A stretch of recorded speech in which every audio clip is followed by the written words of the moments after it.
Papai sorriu. Vendemos por $850.000. Eu gritei, é meu.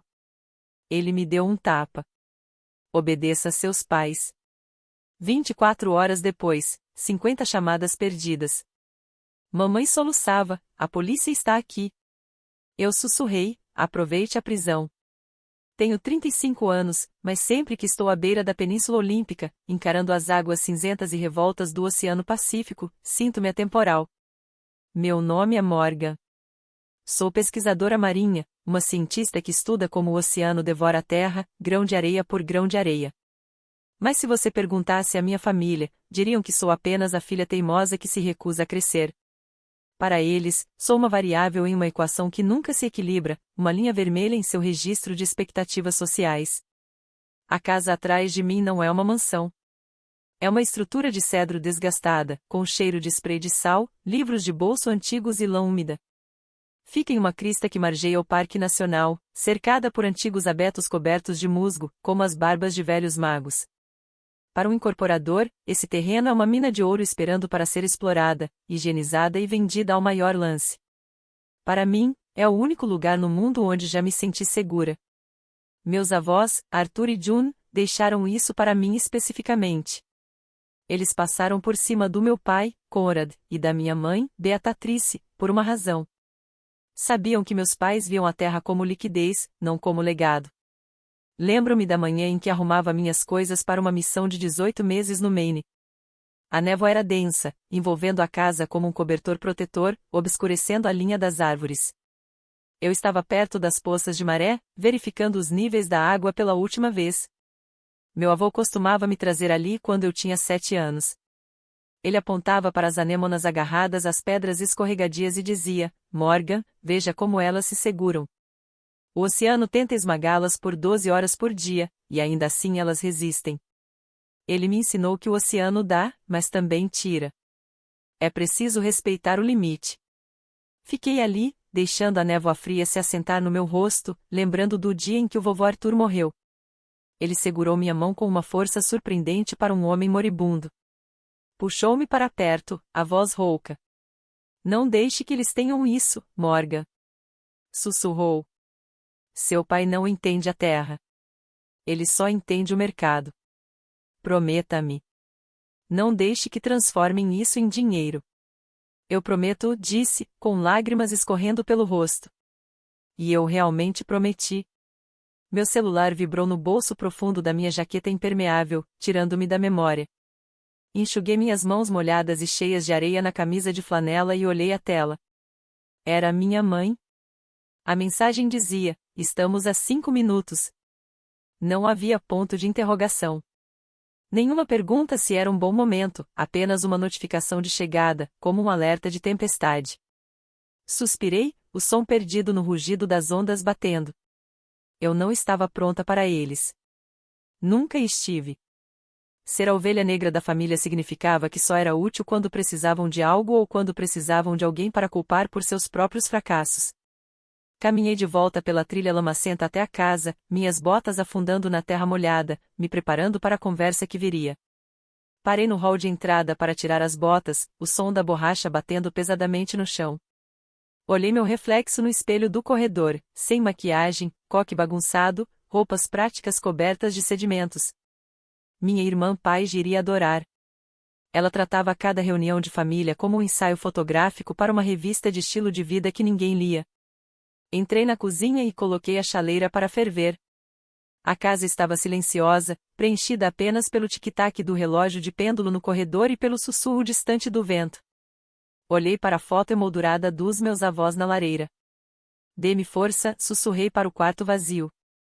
Tive a sensação de que essa visita não era apenas social. Eles sabiam que eu estava prestes a partir por 1 ano e meio. Eles sabiam que a casa ficaria vazia. E meu pai, Conrad, era como um tubarão. Ele sentia cheiro de sangue na água a quilômetros de distância. Eu os ouvi antes de vê-los. O motor do sedã de luxo do meu pai gemia enquanto lutava para subir a íngreme estrada de cascalho. Era um carro feito para asfalto liso da cidade e estacionamentos de balé, não para a costa acidentada e cheia de buracos de Washington. Ele parou ao lado do meu Subaru surrado, reluzindo como um besouro preto elegante diante da floresta selvagem e indomada. Meu pai, Conrad, saiu primeiro. Um homem alto, de 65 anos, que usava ternos italianos até nos fins de semana mais casuais. Olhou para a lama em seus sapatos polidos com imediato desgosto, tirando um lenço de seda do bolso para limpar um grão de sujeira que nem sequer existia. Em seguida, minha mãe, Beatrice, apareceu. Ela segurava a bolsa de grife como se as árvores pudessem tentar roubá-la. Olhava ao redor com nervosismo, os olhos correndo em direção à linha das árvores, como se um urso fosse surgir a qualquer momento. Por fim, minha irmã Paige, 28 anos, bonita daquele jeito cuidadosamente produzido e filtrado, completamente absorta no celular, ignorando por completo a vista majestosa. Meu Deus, isso cheira a peixe podre, anunciou Paige ao descer do carro, seus tênis brancos impecáveis afundando levemente na terra macia. Isso se chama natureza, Paige, respondi, encostada no corrimão da varanda, cruzando os braços para criar uma barreira física entre nós. Oi, mãe. Oi, pai. Morgan, disse meu pai, sem fazer contato visual. Ele analisava o telhado. Seus olhos se estreitaram em avaliação. Tem musgo nas telhas. Isso vai causar apodrecimento. Você precisa trocar o telhado inteiro. Conheço um cara. Deve custar uns $20.000, mas precisa ser feito para manter o valor do ativo. O telhado está ótimo, pai. Eu tratei no verão passado, respondi, mantendo a voz firme. E isso é uma casa, não um ativo. Parece barata, murmurou ele, passando por mim e entrando na casa sem convite, roçando meu ombro ao passar. Lá dentro, eles não se sentaram. Circulavam. Parecia uma invasão. Minha mãe passou um dedo perfeitamente manicuro pela lareira de pedra, verificando se havia poeira. Fez uma careta ao encontrar um pouco e limpou o dedo na própria calça. Paige foi direto para a janela, levantando o celular, tentando encontrar sinal. Meu pai caminhava de um lado para o outro na sala, calculando. Eu conseguia ver as engrenagens girando em sua cabeça. Ele não estava olhando para minha casa. Estava olhando para a metragem quadrada. Para a liquidez. Então o telefone dele tocou. Ele o tirou do bolso e olhou para a tela. Seu rosto empalideceu por uma fração de segundo, um lampejo de medo cru e genuíno que eu nunca tinha visto antes que ele se recompusesse. Caminhou até o corredor, baixando a voz. Fingi organizar alguns papéis sobre a mesa, mas forcei os ouvidos. A acústica da casa antiga era excelente, carregando o sussurro dele pelo corredor. Eu sei a data, meu pai sussurrou de forma agressiva ao telefone. Eu disse que teria isso. Você não precisa ligar para casa. Não, escute. A liquidez está chegando. Eu só preciso de algumas semanas. Meu estômago se revirou. Liquidez. Era linguagem financeira para dinheiro vivo. E eu só preciso de algumas semanas era linguagem de jogador para estou em sérios apuros. Ele desligou e voltou para a sala, ajeitando a gravata, forçando um sorriso que não chegava aos olhos. Então, Morgan. Maine. 18 meses. É muito tempo para deixar uma propriedade como esta abandonada. Eu tenho alguém cuidando da casa, menti. E um sistema de segurança monitorado. Não é suficiente, interrompeu meu pai, a voz ecoando no cômodo pequeno. Precisamos falar sobre a realidade. Fiz chá. Eles não quiseram, mas isso me deu algo para fazer com as mãos, para impedir que tremessem. Sentamos à mesa de jantar, a pesada mesa de carvalho que meu avô havia construído à mão 60 anos antes. A madeira estava marcada e manchada, carregada de história. Meus pais se sentaram de um lado, uma frente unida. Eu me sentei sozinha do outro, estávamos pensando, começou minha mãe, a voz assumindo aquele tom doce e trêmulo que ela usava quando queria me manipular. Com você fora por tanto tempo, ficamos preocupados.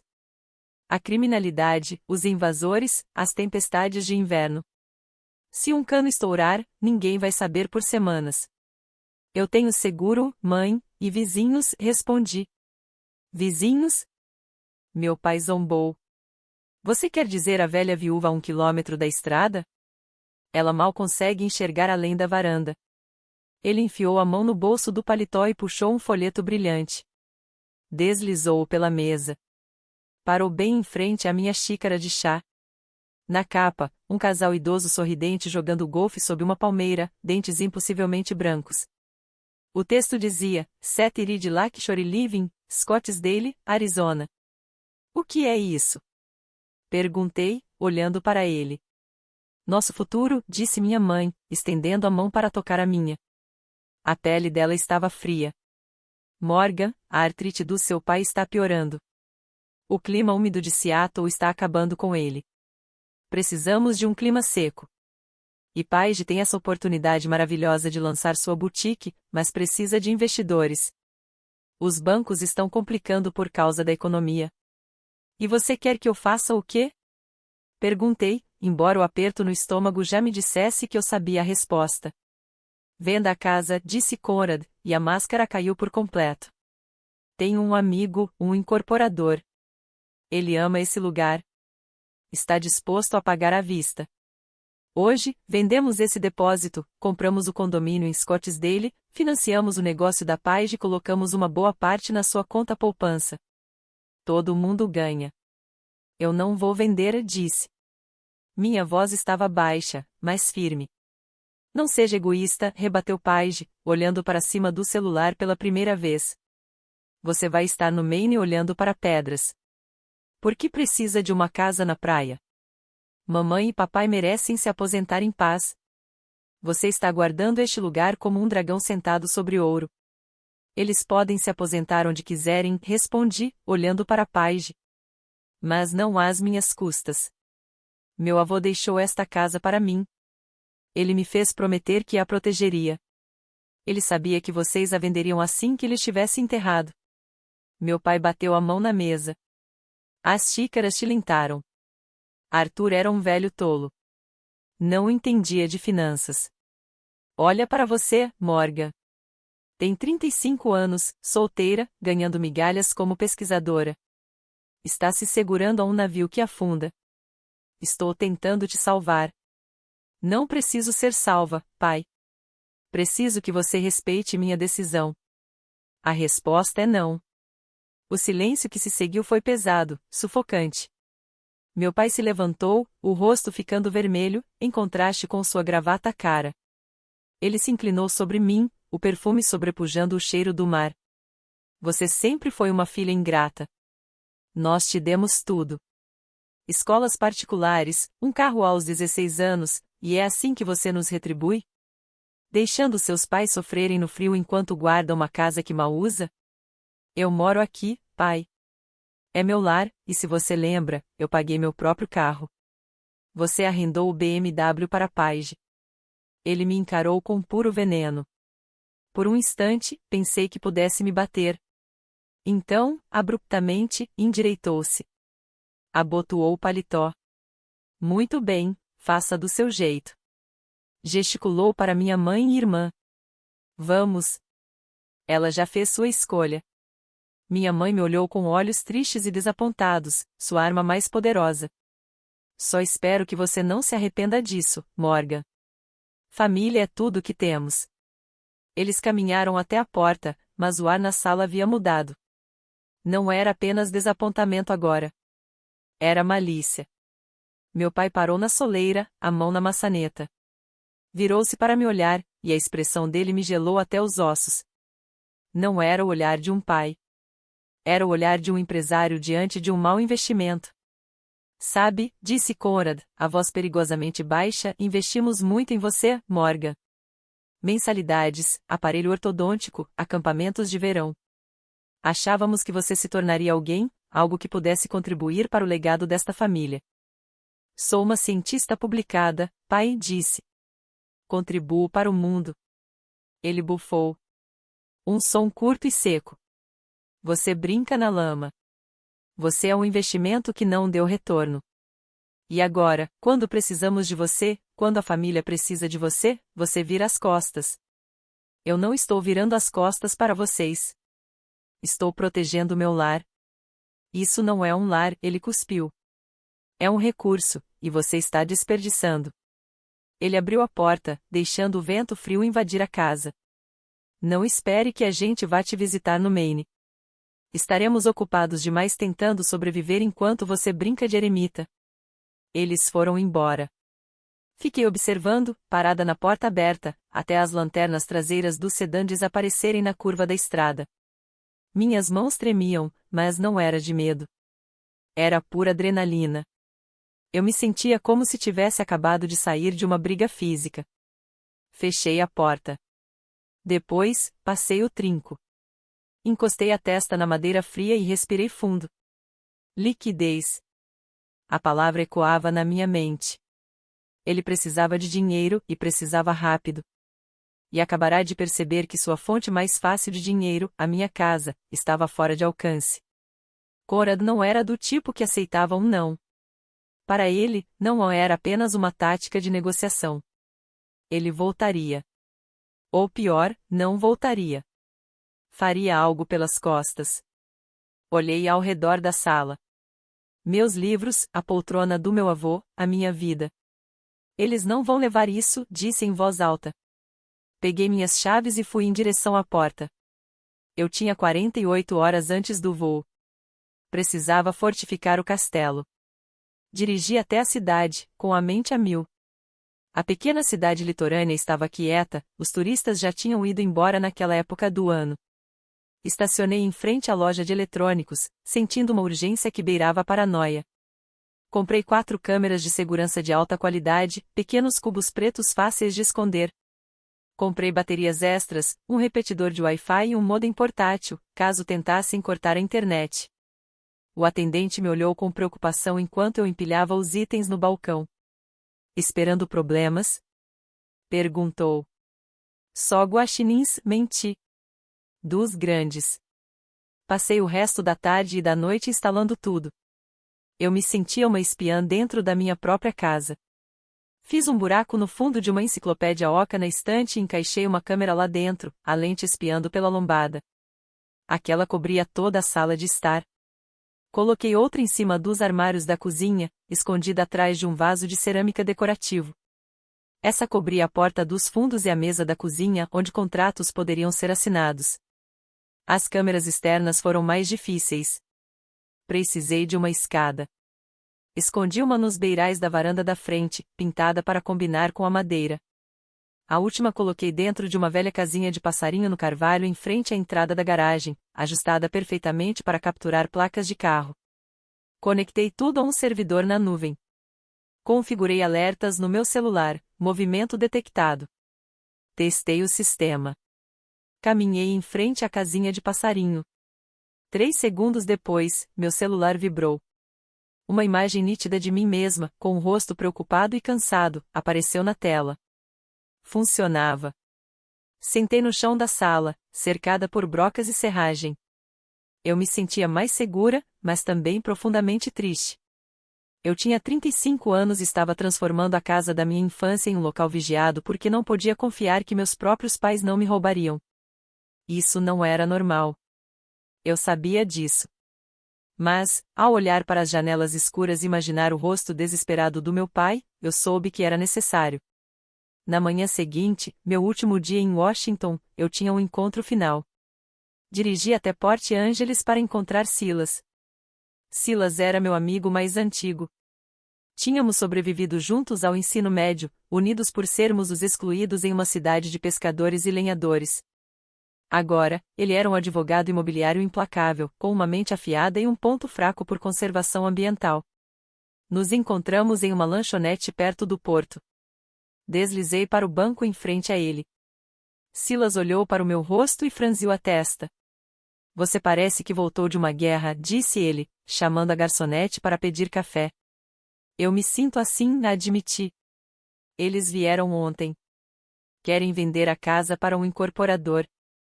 Meu pai está em apuros. Silas, eu ouvi ele ao telefone.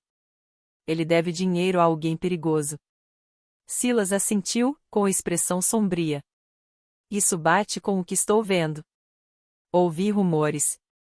Conrad tem sido visto nos cassinos do sul com mais frequência do que o normal, e ele está tentando alavancar seus próprios bens, mas os bancos estão drenando tudo dele. Ele está desesperado, disse eu. E acha que pode me obrigar a vender. Ele não pode vender legalmente, disse Silas, tomando um gole de café. A escritura está somente em seu nome. Eu sei, mas se ele falsificar minha assinatura, se encontrar um notário duvidoso, eu vou estar a 3.000 milhas de distância, no Maine. Silas bateu os dedos na mesa. Precisamos de uma poison pill, algo que torne o terreno inútil para um desenvolvedor, mesmo que consigam enganar uma empresa de títulos. Ele tirou uma pasta da maleta. Estive analisando seus dados de pesquisa. O merlo marmorizado. Os pássaros? Perguntei. Sim. Você documentou um casal nidificando na North Ridge, certo? Sim. Há 3 anos. Perfeito, Silas sorriu. Vamos registrar uma atualização na servidão de conservação existente. Vamos designar explicitamente a North Ridge como habitat crítico para uma espécie ameaçada. Registramos isso junto ao US Fish and Wildlife Service e nos cartórios do condado. E isso faz o quê? Perguntei. Congela qualquer desenvolvimento, explicou Silas. Se o incorporador comprar esse terreno, não poderá cortar uma única árvore a 150 metros dos ninhos sem uma licença federal. E conseguir essa licença leva 5 anos e custa $1 milhão em estudos de impacto ambiental. Basicamente, o terreno se torna radioativo para qualquer um que queira construir um resort. Mas protege os pássaros. Sorri pela primeira vez em dias. Exatamente. Protege os pássaros, e você? Mesmo que seu pai consiga vender, o comprador o processará por fraude assim que perceber que comprou um santuário de aves em vez de um terreno para hotel. Assinei os papéis ali mesmo, na mesa gordurosa da lanchonete. Parecia uma declaração de guerra, mas também uma declaração de independência. Faça valer, Phil, torne oficial, disse eu. O Maine foi um choque para o sistema. Pousei em Portland e dirigi 3 horas para o norte até a estação de pesquisa. A paisagem era mais dura aqui, rochas de granito, águas geladas e um vento que parecia cortante. A estação de pesquisa era um conjunto de pequenas cabanas agarradas a um promontório rochoso. Isolada, silenciosa, exatamente o que eu precisava. Conheci minha equipe na primeira noite. Éramos 3, eu, uma geóloga chamada Sarah, e um capitão de barco local e especialista de campo chamado Liam. Liam tinha 32 anos, barba que parecia capaz de lixar madeira e olhos surpreendentemente gentis. Ele me ajudou a carregar meus equipamentos para a cabana. Você viajou leve para 18 meses, comentou, levantando minha única bolsa de viagem. Saí com pressa, respondi. Precisava fugir. Família? Ele arriscou. Algo assim. Pegamos rapidamente uma rotina, ao amanhecer, no barco, medindo a erosão do sedimento, congelando as mãos coletando amostras, depois de volta à estação para registrar os dados. Era trabalho exaustivo, mas honesto. Liam foi uma revelação. Competente, silencioso e profundamente respeitoso. Passávamos horas no barco conversando. Ele me contou sobre a família. Os pais moravam 2 cidades adiante, tinham uma pequena padaria, e ele ia jantar lá todo domingo. Você devia ir algum dia, ofereceu um dia, enquanto lavávamos o convés. Minha mãe faz uma torta de mirtilo que vai mudar sua vida. Não quero atrapalhar, disse eu. Não é atrapalhar, sorriu. É família. Só nos encontramos. Sem problemas. Soava como uma língua estrangeira para mim, família sem drama, sem exigências, sem pensar em valor de ativo. Verifiquei meu celular constantemente nas primeiras semanas. Conferia as câmeras. A casa em Washington permanecia vazia, cinza e silenciosa. Sem carros na entrada, sem movimento dentro. Comecei a relaxar. Talvez eu tivesse exagerado. Talvez minha recusa tivesse realmente funcionado e meu pai tivesse passado para algum outro esquema. Eu estava errada. Cerca de um mês depois da minha chegada, o pacote chegou. Era uma caixa grande embrulhada em papel pardo. Abri-a na sala comum da estação de pesquisa. Dentro havia um grosso suéter de lã feito à mão, uma caixa de chocolates caros e um cartão.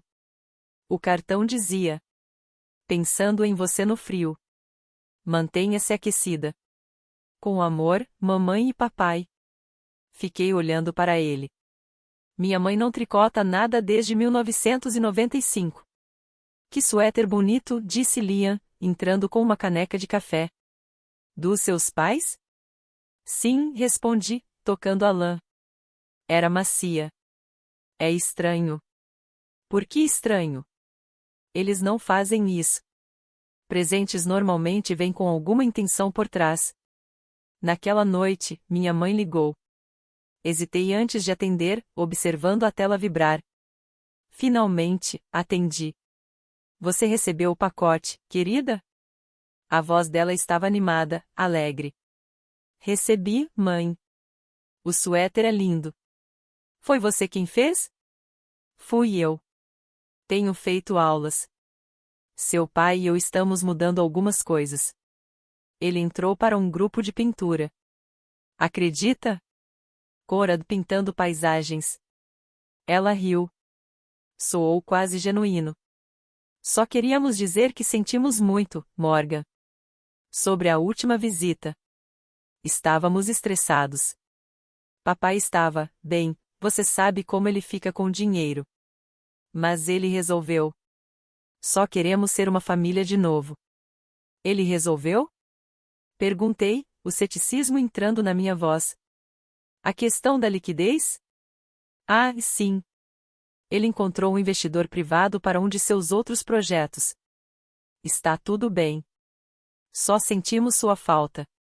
Queremos que você foque no seu trabalho e não se preocupe com a gente. Queria acreditar nela.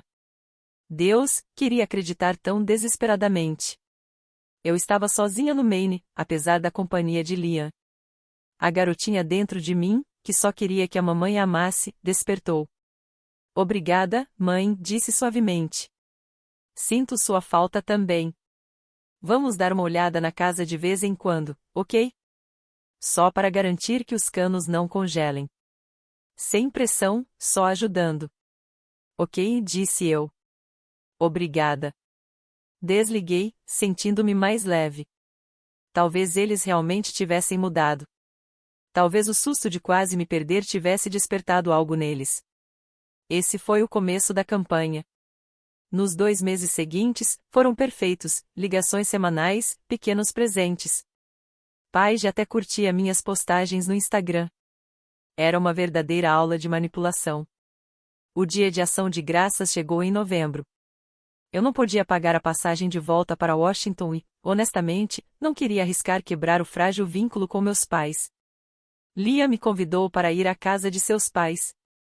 Vai ser barulhento, caótico e terá comida demais. Você vai adorar, disse ele. Concordei. Dirigimos até a casa de seus pais, uma casinha aconchegante cheia de objetos, com cheiro de canela e fermento. Sua mãe, uma mulher baixinha e arredondada chamada Marta, me abraçou assim que entrei. Você deve ser a Morgan. Liam não para de falar de você. Entre, sua coitada congelada. Aqui, tome um pouco de cidra. Seu pai, um pescador aposentado com um aperto de mão firme, bateu nas costas de Liam. Bom te ver, filho. O barco está funcionando bem? Está ótimo, pai. Sentei em um canto da cozinha observando-os. Eles discutiam sobre futebol, provocavam-se, riam, mas não havia tensão. Nenhuma corrente subjacente de negociação ou interesse. Quando o pai de Liam perguntou sobre trabalho, ele ouviu. Não perguntou quanto dinheiro Liam ganhava. Não sugeriu que ele deveria arranjar um emprego de verdade. No jantar, cada um foi dizendo pelo que era grato. Sou grata por estar comida, disse Marta. E que o Liam finalmente trouxe uma garota para casa que come carboidratos. Todos riram. Eu também ri, mas meu peito doía. Quando foi a vez de Liam, ele olhou para os pais. Sou grato por vocês terem me ajudado com a entrada do motor novo. Vou pagar na próxima temporada, prometo. Não se preocupe com isso, disse o pai dele, acenando com a mão. É um investimento em você. Você é nosso filho. Somos um time. Somos um time. Pedi licença e fui ao banheiro. Tranquei a porta e abri a torneira para que não ouvissem meus soluços. Chorei pela família que nunca tive. Chorei porque ver como era uma família saudável tornava minha própria realidade insuportável. Meu pai nunca me viu como parte de um time. Ele me via como uma funcionária que não estava rendendo. Minha mãe não queria me alimentar.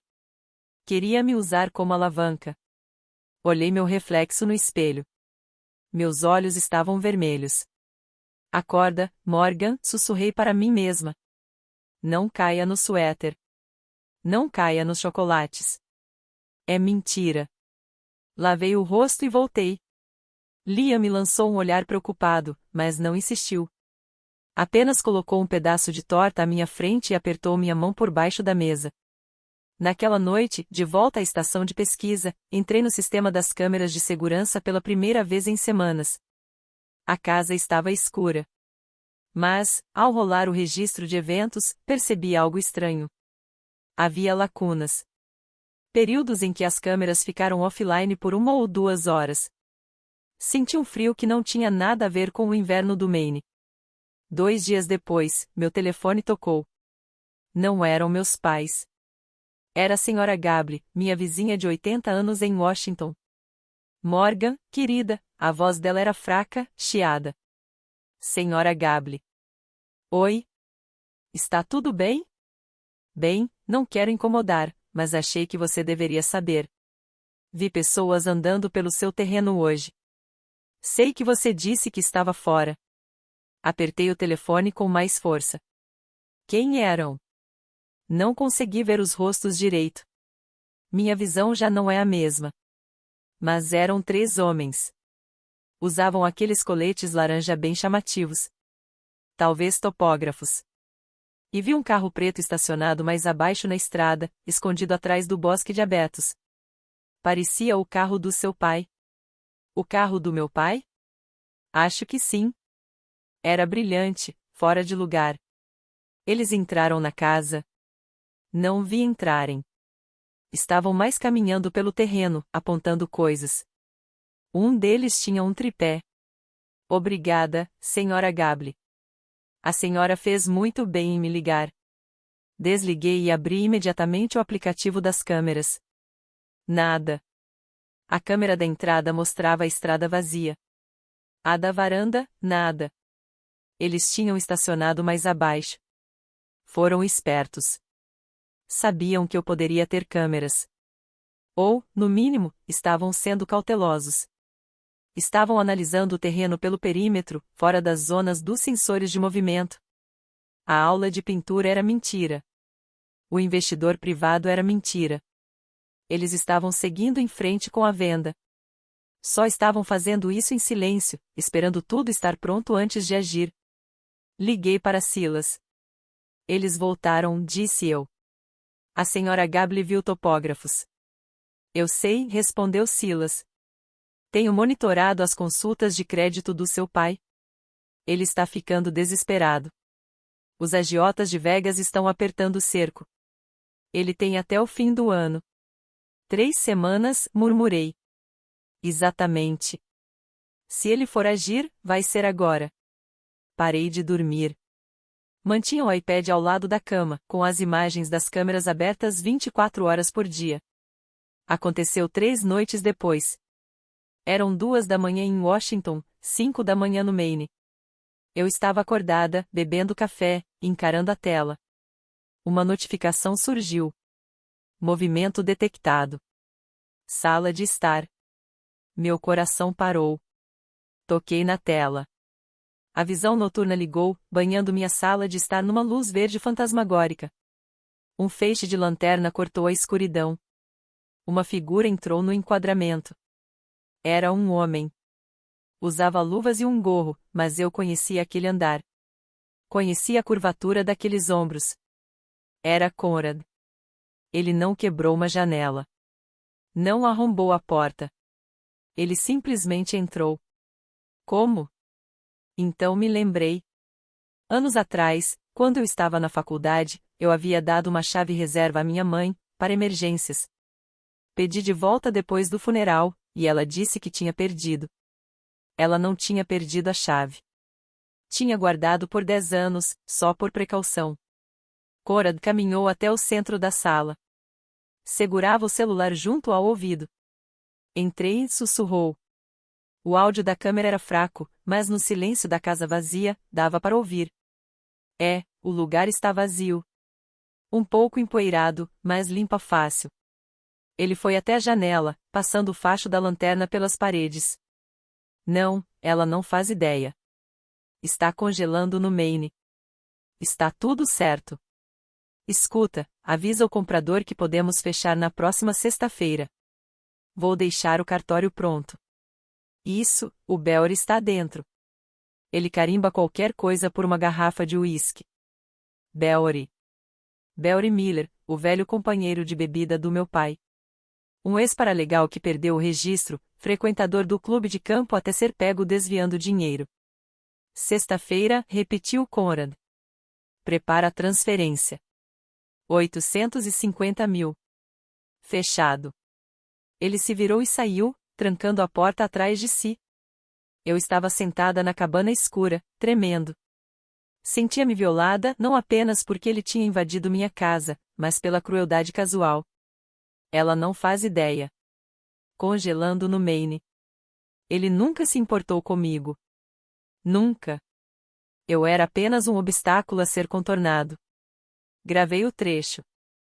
Salvei no celular, na nuvem, e enviei por e-mail para Silas. Depois acordei Liam. Eles fizeram, disse, mostrando o vídeo. Vão vender na próxima sexta.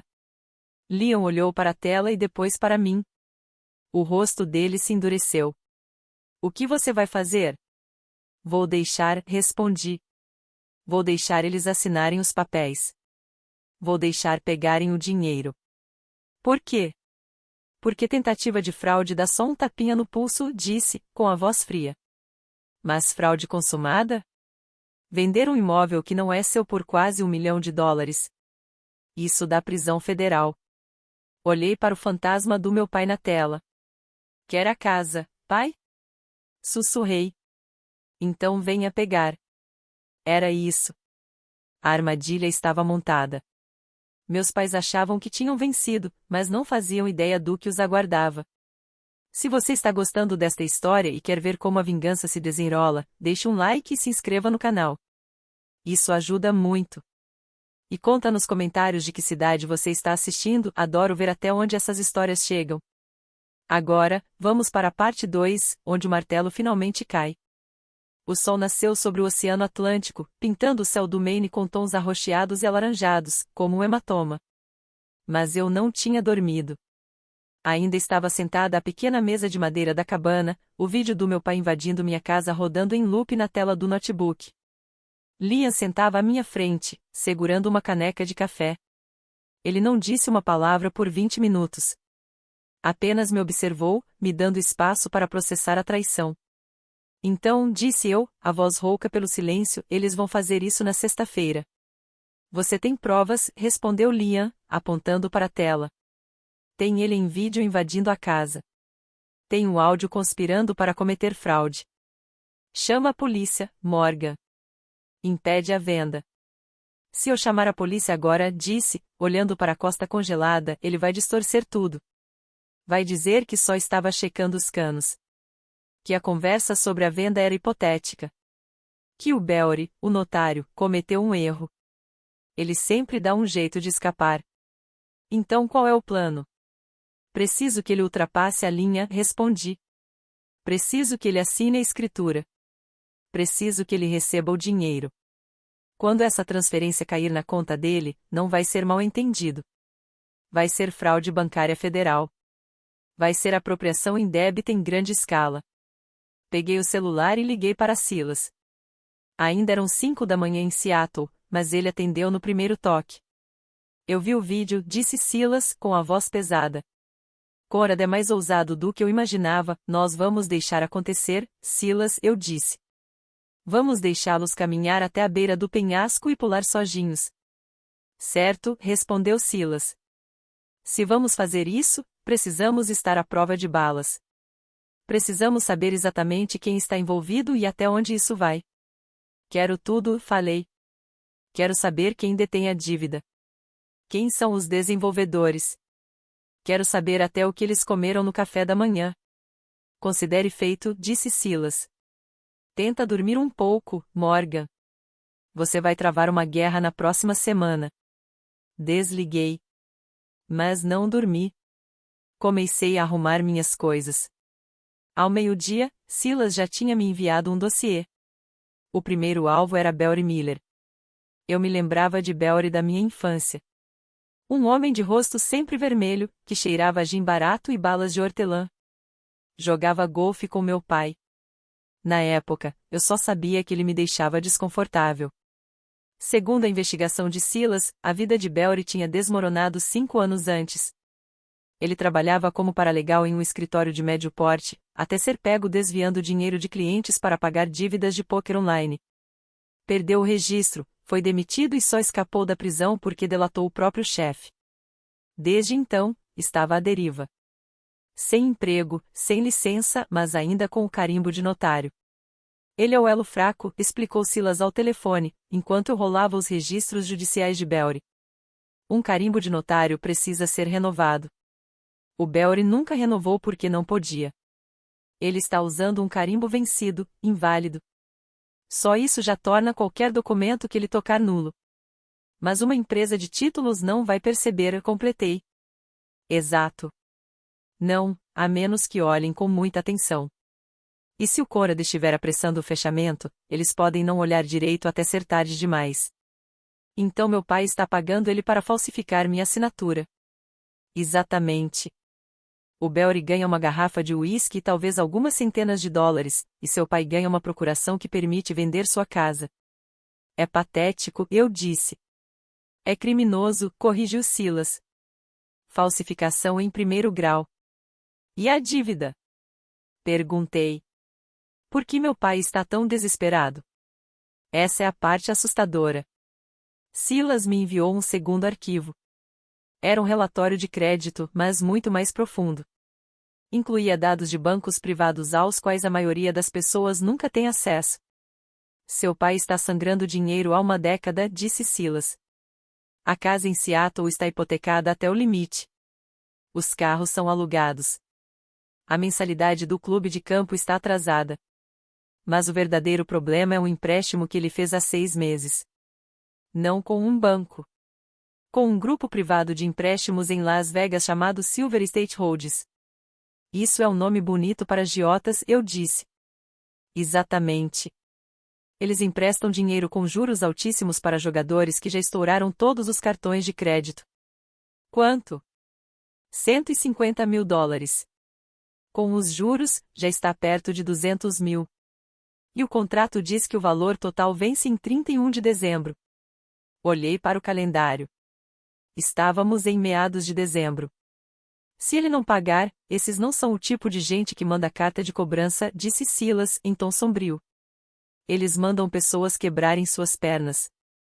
Agora tudo fazia sentido. É por isso que ele está em pânico, continuou Silas. Ele não está vendendo sua casa para comprar um apartamento de aposentadoria. Está vendendo para salvar a própria vida. Fiquei encarando o número, 150 mil dólares. Ele tinha jogado tudo fora. Provavelmente em apostas esportivas, pôquer ou ações que não entendia. E agora estava disposto a incendiar a minha vida para encobrir os próprios erros. Ele está apavorado, murmurei. E deveria estar, respondeu Silas. Mas isso não lhe dá o direito de roubar sua herança. Não, concordei. Não dá. A última peça do quebra-cabeça era o comprador, Apex Coastal Developers. Dei uma olhada neles, disse Silas. São legítimos no sentido de que realmente constroem coisas. Mas são monstros. Especializam-se em comprar propriedades costeiras em dificuldade, mudar o zoneamento e erguer resorts de luxo de alta densidade. Eles não ligam para o meio ambiente. Asfaltam áreas alagadas. Derrubam florestas antigas sem pensar 2 vezes. Eles queriam construir um lodge com 50 unidades. Lembrei-me do meu pai dizendo no vídeo, 50 unidades. Confirmado, disse Silas. Eles precisariam desmatar toda a Northridge. As árvores de abeto do seu avô seriam derrubadas em uma semana. A água das piscinas de maré, escoando do estacionamento, envenenaria tudo em um mês. Meu estômago se revirou. Não era só uma questão de dinheiro. Era a destruição de tudo que eu amava. Era apagar a história da Terra. O preço de venda é $850 mil, disse Silas. Oferta à vista. Fechamento rápido. A Apex acha que está fazendo um bom negócio, porque o terreno valeria o dobro se fosse desenvolvível. Mas o terreno não é desenvolvível, falei, um pequeno sorriso frio surgindo nos meus lábios. Não mesmo, disse Silas. Você protocolou? Perguntei. Sim, esta manhã, respondeu Silas. A atualização da designação de habitat crítico está oficialmente registrada no banco de dados do US Fish and Wildlife e no cartório do condado. O carimbo é das 9h02. Então, está ativo. Está ativo. A partir desta manhã, sua propriedade é um santuário federalmente protegido para o Marblehead Merlet. Qualquer desenvolvimento comercial é estritamente proibido. A empresa de títulos vai ver isso? Se fizerem uma busca profunda, sim, disse Silas, mas a Apex está com pressa. Eles estão confiando na palavra do seu pai e no carimbo do Belry. Podem não perceber. E mesmo que percebam, precisamos garantir que não vejam até depois da transferência do dinheiro. Como fazemos isso? Rezamos pela incompetência, disse Silas. E conhecendo Belry Miller, a incompetência está garantida. A armadilha estava montada. Meu pai estava vendendo uma promessa que não podia cumprir. A Apex estava comprando um produto que não existia, e eu segurava o detonador. Quarta-feira de manhã, 2 dias antes do fechamento. Arrumei minha mala. Tenho que ir, disse a Liam. Estou indo com você, ele falou, parado na porta da minha cabana. Não, respondi. Isso vai ser feio, Liam. Não quero que você veja. Já vi coisas feias, disse ele. Não vou deixar você entrar na toca do leão sozinha. Não é uma toca de leão, falei, fechando o zíper da jaqueta. É um ninho de víboras, e eu sei como lidar com elas. Por favor, fique aqui. Vigie a estação. Eu volto. Ele hesitou, depois assentiu. Me liga todo dia. Se você não ligar, eu pego um avião. Prometo. Dirigi até Portland. Peguei um voo para Seattle. O trajeto pareceu durar um ano. Sentei no meio, encarando o encosto da poltrona à minha frente, ensaiando o que diria, ensaiando como olharia para minha mãe sem chorar. Cheguei a Seattle às 22h. Estava chovendo, claro. Aluguei um sedã cinza, algo genérico, que não chamasse atenção. Não queria que meus pais vissem meu Subaru. Dirigi até a península no escuro. As estradas familiares serpenteavam pela floresta. Passei pela entrada da minha casa. Não podia ir para lá. Ainda não. Fiquei em um motel 6 na cidade vizinha. O quarto cheirava a cigarro velho e limpador de limão. Joguei a mala na cama e me sentei. Abri o aplicativo das câmeras. A casa estava silenciosa, mas havia sinais de atividade. Pegadas de barro no piso de madeira do corredor. Uma xícara de café esquecida no balcão da cozinha. Eles estavam se preparando. Deitei no colchão duro, completamente vestida. Olhei para o ventilador de teto girando lentamente acima de mim. Amanhã seria quinta-feira, dia de preparação. Sexta-feira seria a execução. A manhã de sexta-feira amanheceu com uma névoa cinza pesada pairando sobre a península. Era o tipo de clima que abafava os sons, tornando o mundo pequeno e íntimo. Saí do motel às 8h. Dirigi até uma velha estrada de extração de madeira, cerca de 400 metros da minha propriedade. Estacionei o carro no meio do mato e o cobri com uma lona, por precaução. Caminhei pela floresta. Eu conhecia essas trilhas melhor do que a palma da minha mão. Eu me movia em silêncio, pisando no musgo para abafar meus passos. Cheguei ao meu ponto de observação, um aglomerado de samambaias densas no alto de uma colina, com vista para a entrada da garagem e os fundos da casa. Me acomodei ali para esperar. Às 10h, o desfile começou. O sedã preto do meu pai chegou primeiro. Ele desceu do carro, visivelmente agitado, andando de um lado para o outro na garagem enquanto falava ao telefone. Em seguida, minha mãe chegou em seu SUV, depois Paige. Eles começaram a tirar caixas dos carros e levá-las para dentro da casa. Não estavam retirando coisas. Estavam preparando o cenário, deixando a casa apresentável. Às 11 horas, um caminhão de mudança chegou. Meu coração disparou no peito. Carregadores. 2 homens com macacões azuis desceram. Meu pai apontou para a casa. Eles entraram. Alguns minutos depois, saíram carregando a poltrona de couro do meu avô. A cadeira em que ele sentava todas as noites para ler. A cadeira que ainda tinha o cheiro do fumo do cachimbo dele. Eles não colocaram a poltrona no caminhão. Levaram-na até uma caçamba que havia sido entregue naquela manhã. E jogaram dentro. Eu engasguei, levando a mão à boca para abafar um grito. As lágrimas arderam nos meus olhos. Eles estavam jogando fora a minha história. Tratando a minha vida como lixo a ser removido para os novos donos. Eu quis correr até lá. Quis gritar com eles. Mas me contive. Espere, eu disse a mim mesma. Espere pelo dinheiro. Se eu os interrompesse agora, eles apenas pediriam desculpas e tentariam de novo depois. Eu precisava que o crime fosse concluído. Observei enquanto esvaziavam minha sala de estar. Meus livros foram para a caçamba. Meus tapetes. A colcha artesanal que minha avó costurou à mão. Memorizei cada item. Somei tudo à conta do que eles me deviam. 13 horas. O desenvolvedor chegou. Um SUV prateado enorme entrou na garagem. 2 homens e uma mulher desceram. Pareciam tubarões internos humanos, casacos caros, sorrisos afiados, olhos mortos. Então uma minivan velha e batida subiu rangendo pela entrada. Beori Miller, o notário fantasma. Todos entraram na casa. Peguei meu celular e abri o aplicativo das câmeras. Mudei para a câmera da cozinha. Eles se reuniam ao redor da mesa de carvalho. Minha mesa. É um terreno lindíssimo, dizia o desenvolvedor principal, o Sr. Henderson. Estamos ansiosos para iniciar as obras na próxima semana. Ficamos felizes em passá-lo para alguém com visão, disse meu pai, servindo champanhe em copos plásticos. Minha filha, ela simplesmente deixou tudo se perder. Então, há novos começos, disse Henderson. Eles se sentaram. Beori Miller tirou o carimbo. Papéis foram espalhados sobre a mesa. Aqui está a escritura, disse meu pai.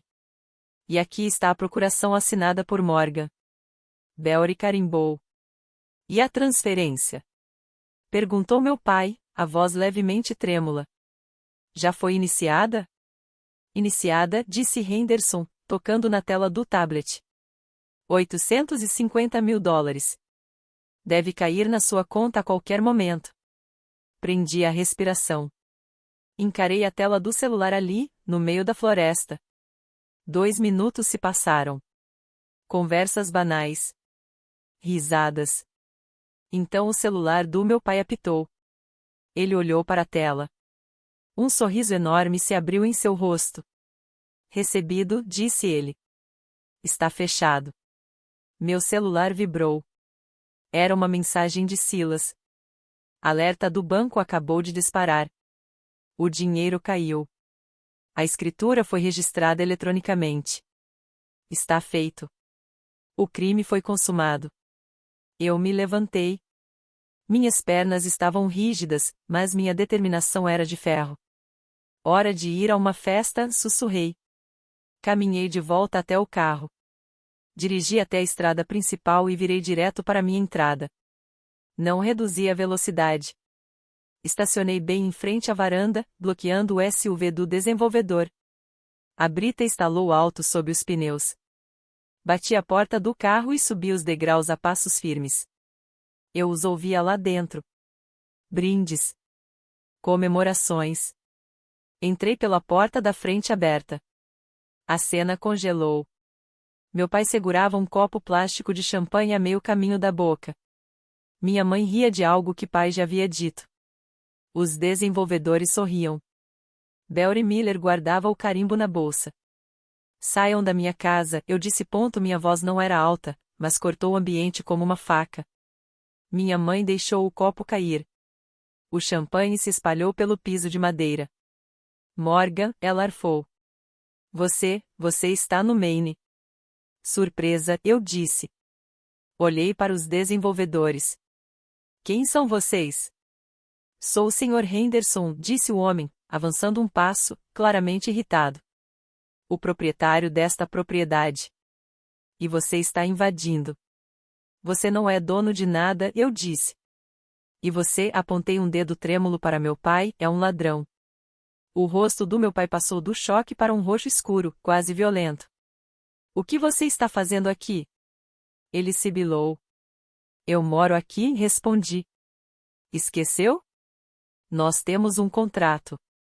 Gritou Henderson, balançando um papel no ar assinado pelo seu pai, que tem sua procuração. Eu nunca assinei nenhuma procuração, eu disse, encarando Henderson. Meu pai falsificou minha assinatura. E aquele homem, apontei para Beori, é um paralegal caçado, usando um carimbo vencido. Beori empalideceu. Parecia prestes a vomitar. Agarrou a bolsa e começou a se mover lentamente em direção à porta. Isso é mentira. Rugiu Conrad. Ela está mentindo.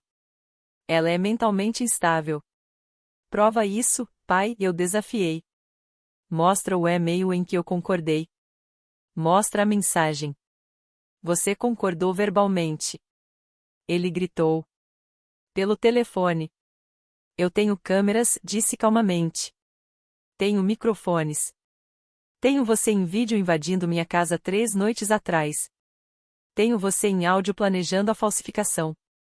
A cor sumiu do rosto de Henderson. Ele olhou para meu pai. Isso é verdade? Não, claro que não.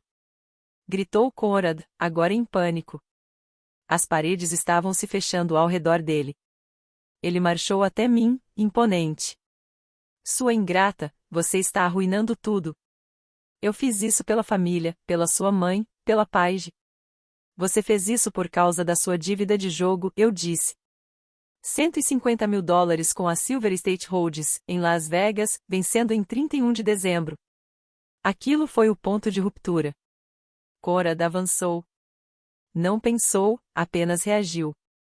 Levantou a mão aberta e acertou meu rosto. O estalo ecoou pela sala vazia. A força do tapa me lançou contra o batente da porta. Minha cabeça virou para o lado. Meu lábio se abriu instantaneamente, o gosto quente de sangue enchendo minha boca. Eu sou seu pai. Ele gritou, os olhos saltados.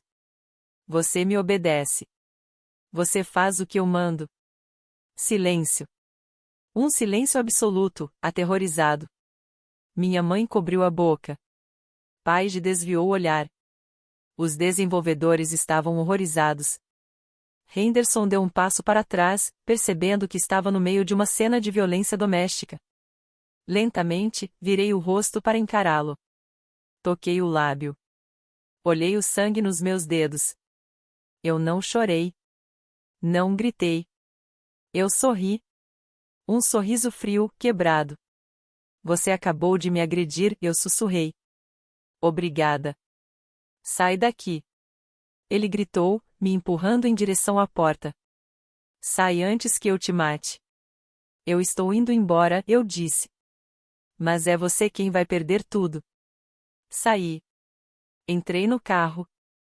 Dei ré pela entrada. Enquanto me afastava, vi Henderson gritando com meu pai. Vi minha mãe afundar numa cadeira, chorando. Tinha acabado. Voltei para o motel. Sentei na beira da cama, segurando uma bolsa de gelo contra o rosto. Minha mão tremia tanto que mal conseguia segurar o telefone. Disquei para Silas. Você ouviu? Perguntei. Ouvi, disse Silas. A voz dele tremia de raiva. Eu estava na linha aberta. Gravei tudo. A confissão, a agressão. Você está bem? Estou, eu disse. Meu lábio está cortado. Mas estou bem. Vou ligar para a polícia agora, disse Silas. Não, eu disse. Espera. Envie os e-mails primeiro. Morgan. Envie, eu disse. Queima tudo. Ok, disse Silas. Enviando agora. Ele apertou enviar. E-mail 1, para o departamento do xerife. Assunto: denúncia de agressão, falsificação e roubo qualificado. Anexos: vídeo da invasão. Áudio do planejamento da fraude. Áudio da agressão. E-mail 2, para o departamento jurídico da Apex Coastal Developers. Assunto: aquisição fraudulenta, notificação imediata. Aviso de título nulo e servidão de conservação. Anexos: a declaração de falsificação, prova do descredenciamento de Belry Miller e a designação oficial do US Fish and Wildlife provando que a terra era um habitat protegido. E-mail 3, para o banco. Assunto: alerta de fraude. Está feito, disse Silas. A bomba foi acionada. Desliguei o telefone. Deitei na cama e fechei os olhos. Dormi por 14 horas. Era o sono dos mortos. Quando acordei na manhã de sábado, o sol brilhava. Era provocativo, quase zombeteiro. Liguei o telefone. Ele vibrou continuamente por 5 minutos. 52 chamadas perdidas. 87 mensagens de texto. Percorri todas, acompanhando a linha do tempo da destruição. Sexta-feira, 15h30. Pai, está surtando. Henderson ameaça processar. Conserta isso, Morgan. Sexta-feira, 16h. Mãe, Morgan, atende, por favor. Papai está com dores no peito. O banco congelou a conta. Sexta-feira, 17h. Pai, sua ingrata. Liga para Henderson. Diz que foi um engano. Diz que você deu permissão verbal, faça agora. Sexta-feira, 18h. Pai, vou te matar se você não resolver isso. Depois o tom mudou. Sexta-feira, 19h30. Mãe, tem carros de polícia na entrada. Morgan, o que você fez? Sexta-feira, 20h. Paige, estão prendendo o pai? Colocaram algemas. Estão levando ele embora, Morgan. Sexta-feira, 20h15. Mãe, caixa postal. Ouvi. Ela estava histérica. Morgan, eles o levaram. Dizem que é crime grave. Dizem que ele roubou o dinheiro. Por favor, querido, diz a eles que somos família. Diz para não levarem ele. Então o e-mail do advogado de Henderson chegou na minha caixa. Estamos rescindindo o contrato imediatamente. Vamos processar seu pai por fraude e deturpação. Buscaremos indenização máxima. Sentei ali, tomando um café velho. Digitei uma mensagem. Enviei para o grupo da família com mãe, pai e paige. Vocês venderam minha confiança por $850 mil. Vocês falsificaram meu nome. Me agrediram. Mandaram eu obedecer. Agora pagam a conta. Aproveitem a prisão. Então bloqueei todos. Todos eles. O estrago foi nuclear. Como Silas havia enviado o documento da servidão de conservação para Henderson, a Apex percebeu imediatamente que havia sido enganada. Mesmo que a venda tivesse sido legal, a terra era inútil para eles. Não podiam construir o resort. Processaram meus pais por fraude, quebra de contrato e danos. Queriam de volta os $850 mil, mais honorários advocatícios. Mas o dinheiro já não existia. O banco havia congelado, mas os Loan Sharks and Vegas já haviam penhorado os bens dos meus pais. A casa em Seattle, onde meus pais viviam, foi retomada pelo banco. Eles perderam os carros, o status no clube de campo e os amigos. Meu pai foi acusado de fraude bancária, falsificação de primeiro grau e agressão.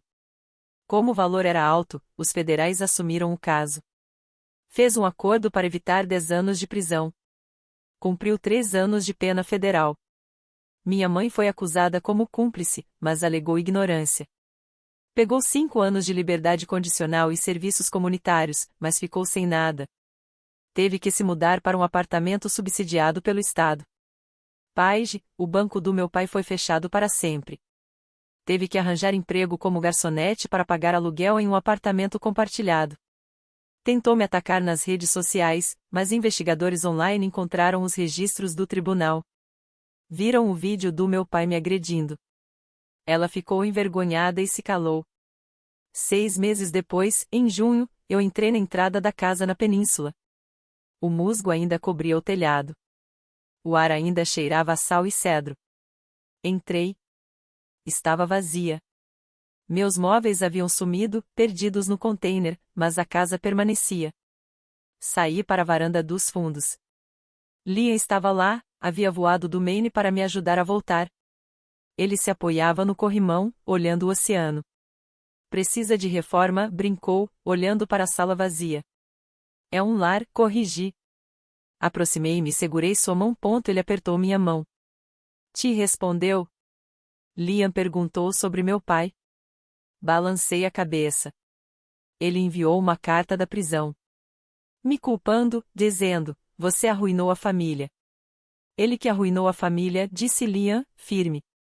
Você só sobreviveu a isso. Olhei para o North Ridge. Pelas minhas binóculos, pude ver movimento nos galhos altos dos antigos abetos, os marbled merlets. Eles estavam fazendo ninho. Estavam seguros. A terra estava segura. Eu havia perdido meus pais. Eu havia perdido minha irmã. Eu havia perdido a ilusão de uma infância feliz. Mas eu havia salvado a única coisa que importava. Eu havia salvado o santuário. Pronto para recomeçar? Perguntou Liam. Sim, respondi, respirando fundo o ar limpo e salgado. Estou pronto. Então, essa é a minha história. Enviei meu próprio pai para a prisão para salvar minha casa. Algumas pessoas dizem que eu fui longe demais. Outras dizem que sangue é mais forte que água. Mas eu digo, às vezes é preciso cortar um membro para salvar o corpo. E você, o que acha? Fiz a coisa certa ou fui cruel demais? Deixe seu comentário abaixo. E se você gostou dessa história, clique no botão de curtir e se inscreva. Isso ajuda muito o canal a crescer. Obrigado por assistir e nos vemos na próxima.